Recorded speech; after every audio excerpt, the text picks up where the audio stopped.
Welcome back. 8:45 this morning. The state's largest budget in history will take effect in July after getting the governor's signature. And let's bring in former state senator Mike Haridopolos, the Senate president, to join us and talk more about that and some other political headlines. Mike, thanks for sticking around. Always a pleasure, Ryan. Thank you. Let's talk about the massive budget. It officially takes effect in July. What stands out to you?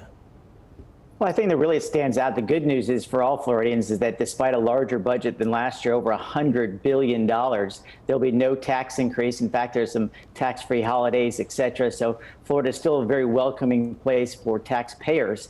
That's the good news. The other good news is that because we had a much stronger economy than we anticipated, partially because we did not do what some of the other larger states did across the country, we have a stronger, more robust economy. You're seeing there'll be increases in education, healthcare, transportation, et cetera. Of course, it didn't hurt that all the money that came down from Washington, D.C. helped. And what the governor did with that money is he gave a $1,000 bonus to what we would call, of course, not only teachers, but also public safety personnel as a bonus to say thank you so much for being on the front lines in this horrible year.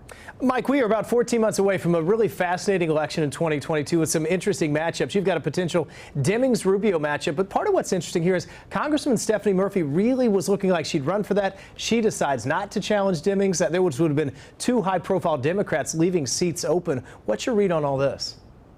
I was very surprised. Stephanie Murphy, to her credit, has done a remarkable job in Central Florida, defeating a long-term incumbent a few years ago in John Micah, which no one thought was possible. She has since held on to a very competitive seat very easily in the last few election cycles. And so people thought that she would be kind of the strongest candidate for Democrats to run against Marco Rubio, who, of course, has a national profile.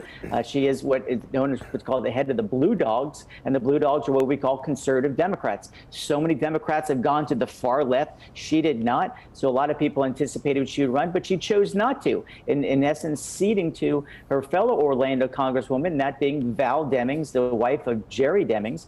And I anticipate a hotly contested race, a ton of dough being spent. This will be one of the marquee United States Senate races in 2022. Without a doubt. I think you're going to be right on that. And there's going to be an interesting governor's race as well. It looked like we'd have a lot of people. In fact, Val Demings' name was thrown in there. Now it looks like Charlie Crist and Nikki Fried fighting to challenge Governor Ron DeSantis.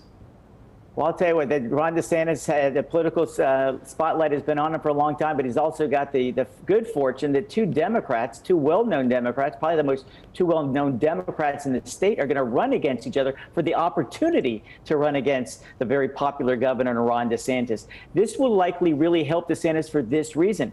In order to win the Democrat primary, I believe Charlie Crist, former governor, former congressman, our current congressman, is going to have to move to the left. Nikki Fried, the current ag commissioner, the only statewide Democrat elected in Florida, will also move to the left in order to win the primary.